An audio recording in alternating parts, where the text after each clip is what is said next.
உயிர்த்தெழுந்த இயேசு கிறிஸ்துவின் வல்லமை ஊழியங்கள் வழங்கும் வசனப் பெட்டகம். இயேசுவே கர்த்தர்.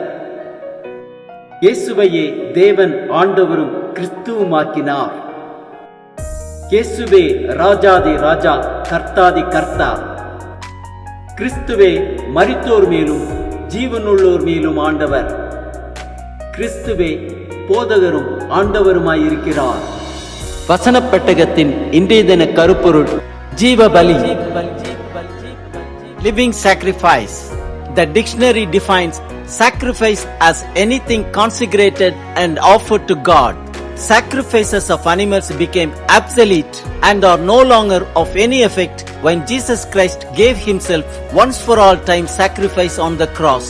What does it mean to be a living sacrifice? As believers, how do we consecrate and offer ourselves to God as a living sacrifice? Sacrifice ourselves to God not as a sacrifice of animals under the old covenant, but as a living sacrifice. We are a living sacrifice for God by not being conformed to this world. World has to offer lust of the flesh, lust of the eyes, pride of life, lust of the flesh, everything that appeals to our appetite and involves excessive desires for food, drink, sex and anything else that satisfies physical needs. Lust of the eyes, materialism, coveting whatever we see that we don't have and envying those who have what we want. Pride of life, any ambition for that which puffs us up and puts us on the throne of our own lives. How can believer not be conformed to the world? By being transformed by the renewing of our minds through the power of God's word. How to renew our minds? By hearing the word of God, by reading the word of God, by studying the word of God, by memorizing the word of God, by meditating the word of God. The word of God ministered in our heart by the Holy Spirit is the only power on the earth that can transform us from worldliness to true spirituality. In Romans 12:1, Paul says, "Therefore, I urge you, brothers and sisters, in view of God's mercy, to offer your bodies as a living sacrifice, holy and pleasing to God. This is your true and proper worship."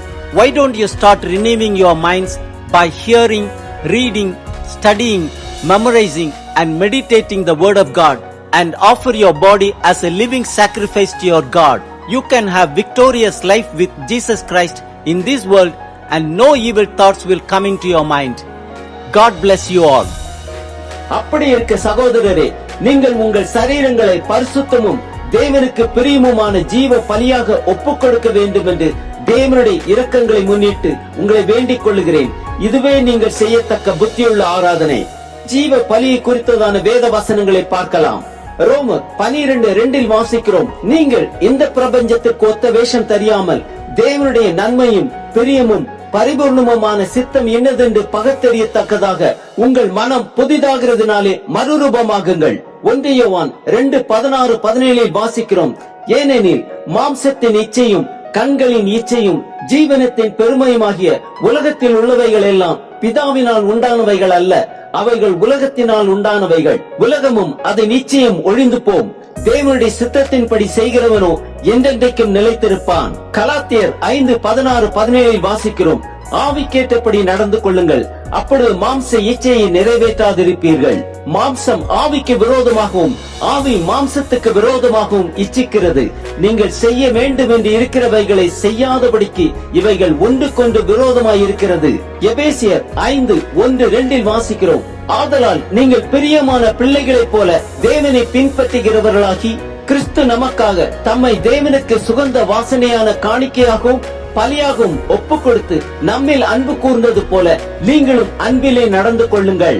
1 பேதுரு 2:5 வாசிக்கிறோம், ஜீவனுள்ள கற்களைப் போல ஆவிக்கேற்ற மாளிகையாகவும் இயேசு கிறிஸ்து மூலமாய் தேவனுக்கு பிரியமான ஆவிக்கேற்ற பலிகளை செலுத்தும்படிக்கு பரிசுத்த ஆசாரிய கூட்டமாகவும் கட்டப்பட்டு வருகிறீர்கள். லூக்கா 14:26-27 வாசிக்கிறோம், யாதொருவன் என்னிடத்தில் வந்து தன் தகப்பனையும் தாயையும் மனைவியையும் பிள்ளைகளையும் சகோதரரையும் சகோதரிகளையும் தன் ஜீவனையும் வெறுக்காவிட்டால் எனக்கு சீஷனாய் இருக்க மாட்டான். தன் சிலுவையை சுமந்து கொண்டு எனக்கு பின் செல்லாதவன் எனக்கு சீஷனாயிருக்க மாட்டான். கலாத்தியர் 2:20 வாசிக்கிறோம், கிறிஸ்துவுடனே கூட சிலுவையில் அறையப்பட்டேன், ஆயினும் பிழைத்திருக்கிறேன். இனி நான் அல்ல, கிறிஸ்துவே எனக்குள் பிழைத்திருக்கிறார். நான் இப்பொழுது மாம்சத்தில் பிழைத்திருக்கிறதோ, என்னில் அன்பு கூர்ந்து எனக்காக தம்மை தாமே ஒப்புக் கொடுத்த தேவனுடைய குமாரனை பற்றும் விசுவாசத்தினாலே பிழைத்திருக்கிறேன். 1 பேதுரு 2:9 வாசிக்கிறோம், நீங்களோ உங்களை அந்தகாரத்தினின்று தம்முடைய ஆச்சரியமான ஒளியினிடத்திற்கு வரவழைத்தவருடைய புண்ணியங்களை அறிவிக்கும்படிக்கு தெரிந்து கொள்ளப்பட்ட சந்ததியாயும் ராஜரீகமான ஆசாரிய கூட்டமாயும் பரிசுத்த ஜாதியாயும் அவருக்கு சொந்தமான ஜனமாயும் இருக்கிறீர்கள். மத்தேயு 16:24 வாசிக்கிறோம், அப்பொழுது இயேசு தம்முடைய சீஷர்களை நோக்கி, ஒருவன் என்னை பின்பற்றி வர விரும்பினால் அவன் தன்னைத்தான் வெறுத்து தன் சிலுவையை எடுத்துக்கொண்டு என்னை பின்பற்ற கடவன்.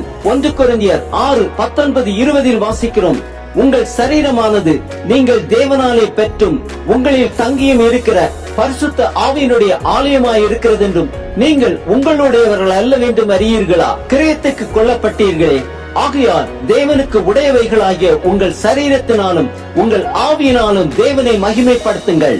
ரோமர் 6:12-13 வாசிக்கிறோம், ஆகையால் நீங்கள் சரீர இச்சைகளின்படி பாவத்திற்கு கீழ்ப்படியத்தக்கதாக சாவுக்கேதுவான உங்கள் சரீரத்தில் பாவம் ஆளாதிருப்பதாக. நீங்கள் உங்கள் அவயவங்களை அநீதியின் ஆயுதங்களாக பாவத்திற்கு ஒப்புக்கொடாமல் உங்களை மரித்தோரில் இருந்து பிழைத்திருக்கிறவர்களாக தேவனுக்கு ஒப்புக் கொடுத்து உங்கள் அவயவங்களை நீதிக்குரிய ஆயுதங்களாக தேவனுக்கு ஒப்புக் கொடுங்கள். ரோமர் 6:19 வாசிக்கிறோம், அக்கிரமத்தை நடப்பிக்கும்படி முன்னே நீங்கள் உங்கள் அவயவங்களை அசுத்தத்திற்கும் அக்கிரமத்திற்கும் அடிமைகளாக ஒப்புக் கொடுத்தது போல இப்பொழுது பரிசுத்தமானதை நடப்பிக்கும்படி உங்கள் அவயவங்களை நீதிக்கு அடிமைகளாக ஒப்புக் கொடுங்கள். எபேசியர் 4:1 வாசிக்கிறோம், நீங்கள் அழைக்கப்பட்ட அழைப்புக்கு பாத்திரவான்களாக நடந்து கொள்ளுங்கள். சங்கீதம் 19:14 வாசிக்கிறோம், என் கண்மலையும் என் மீட்பருமாகிய கர்த்தாவே, என் வாயின் வார்த்தைகளும் என் இருதயத்தின் தியானமும் உமது சமூகத்தில் பிரீதியாய் இருப்பதாக. எபிரேயர் 13:15-16 வாசிக்கிறோம், ஆகையால் அவருடைய நாமத்தை துதிக்கும் உதடுகளின் கனியாகிய ஸ்தோத்திர பலியை அவர் மூலமாய் எப்பொழுதும் தேவனுக்கு செலுத்த கடவோம். அன்றியும் நன்மை செய்யவும் தான தர்மம் பண்ணவும் மறவாதிருங்கள். இப்படிப்பட்ட பலிகளின் மேல் தேவன் பிரியமாயிருக்கிறார். ஆம், நம் சரீரங்களை பரிசுத்தமும் தேவனுக்கு பிரியமுமான ஜீவ பலியாகவும் ஒப்புக் கொடுப்போம். உதடுகளின் கனியாகிய ஸ்தோத்திர பலியை அவருக்கே செலுத்துவோம்.